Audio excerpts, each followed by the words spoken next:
Many people have asked, what exactly is a proper weight loss protocol when you're taking a GLP-1 like semaglutide or terzapatide? The answer is a little more complicated than you would think, as that there's no one answer or one protocol that works well for all patients. In reality, there is a framework by which you guide clinical decision making that balances the symptoms and the blood work to achieve the optimal outcome of clinically appropriate weight loss. So let's discuss what we do at Prestige 2.0. First thing, when a patient comes in for a weight loss regimen, we ask about their blood work. If they received blood work in the past 6 months, we tend not to ask for it simply because we know that it's not likely that much has changed in that 6 month interval, and we don't want to incur any sort of financial burden by requesting more lab work than what's necessary.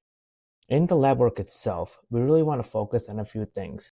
Obviously, we want to get the CBC, we want to get CMP, complete blood count, comprehensive metabolic panel. We also want to get the thyroid panel, the lipid panel, and the liver function test. The reason being is we want to make sure that there are no contraindications to the GLP-1 medications. These can include certain thyroid cancers and certain endocrine anomalies like MEN, which is multiple endocrine neoplasia. These are all very complex and rare conditions, but nevertheless, it's important to rule those out because if you're going to be focusing on clinical outcomes, you want to make sure that you address all potential clinical risk. So now that we get the blood work out of the way, we really want to focus on a key factor, and that is a person's diet and their exercise regimen. What we want to focus on is really identifying a fasting interval that patients can consistently adhere to while they're taking the medications.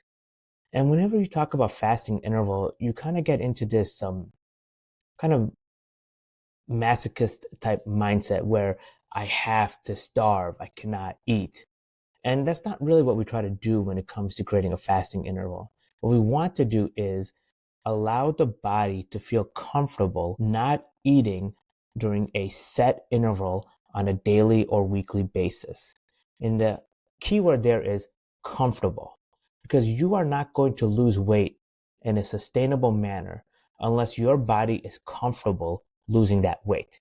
That's why most diets don't work, because people put a lot of stress on their body as they're losing weight. And as a result, the weight comes back. So the way to sustainably lose weight is to lose weight comfortably. So we want to set a fasting interval that includes regular eating at set intervals and regular fasting set intervals. Because when you eat is as important as when you fast and for how long you fast. We go into the details and we customize a plan that's specific for patients based on their lifestyle, their employment, and what their overall goals are in trying to lose weight. The second thing we focus on is the exercise regimen. Now, we're not telling everybody to go out there and run a marathon. That's not realistic, and quite frankly, that's not clinically advisable. What we want patients to focus on are low intensity exercises. This is key because low intensity exercises allow the body to comfortably lose weight. If you're forcing your body to exercise, or if you're pushing yourself in ways that you never have, your body's going to react by holding on to the weight. But if you go for a leisurely walk or for a mild swim, and you consistently do that over time, your body will gently and naturally lose the weight. And those are the key things that we want to focus on. Establish behavioral patterns of dieting and exercising that last even beyond the use of the medications. Because let's face it, and this is something the pharmaceutical industry, for whatever reason, doesn't emphasize. When you start a GLP-1 medicine, you start it and then you stop it. There is a finite endpoint, and that finite endpoint begins when you reach the weight that you feel comfortable at. So let's now talk a little bit about the actual medication itself, when and how to use it, and when to make the determination which medication to start and which medication not to start. Most people are familiar with the semaglutide, which goes by many commercial names like Ozempic and whatnot. Some people may be familiar with terzapatide, which also goes by its own range of commercial names like Zepbound and Mounjaro. These are all GLP-1 medications, and they focus on reducing weight by adjusting the glucose mechanism in the body. By lowering the blood sugar, it helps to perpetuate fat loss as opposed to carbohydrate loss in the body.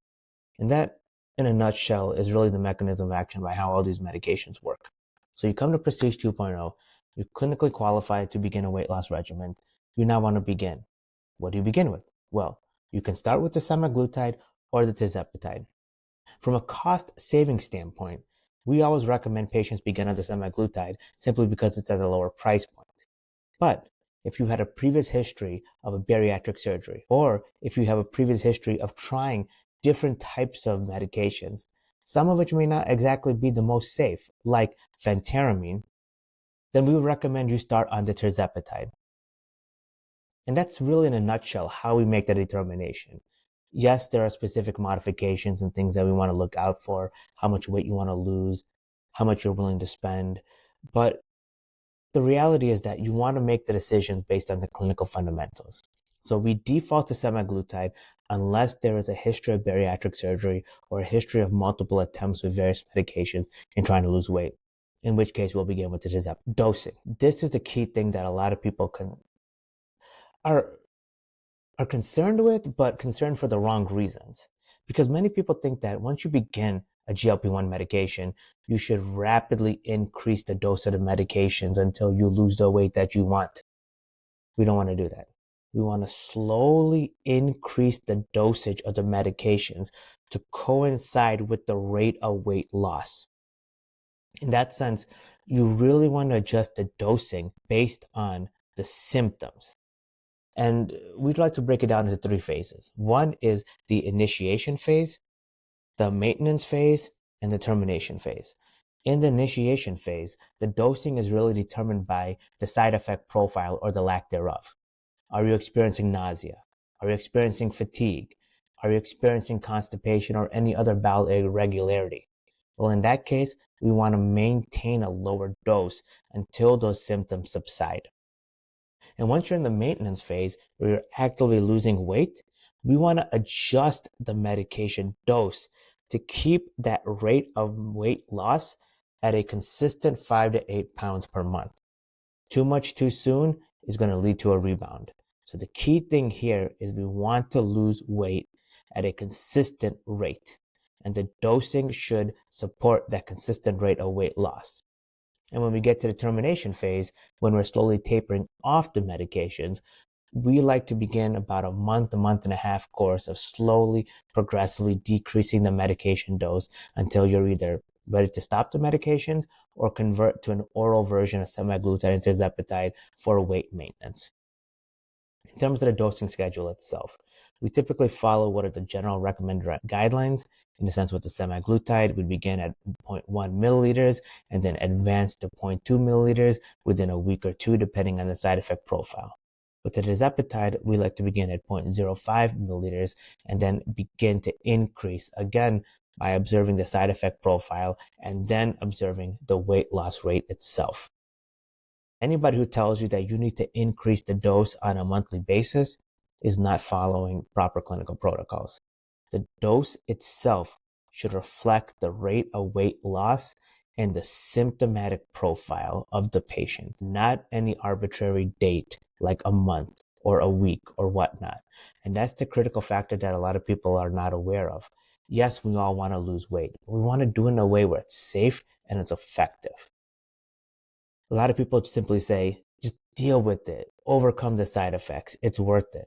Well, the problem is that if you give yourself too much of the medication too quickly, you develop a tolerance to the medication. And then you simply just can't lose weight even if you're taking higher doses of GLP-1. So there's a lot of benefits to maintaining a lower dose and increasing progressively if and only when the weight loss rate begins to stagnate.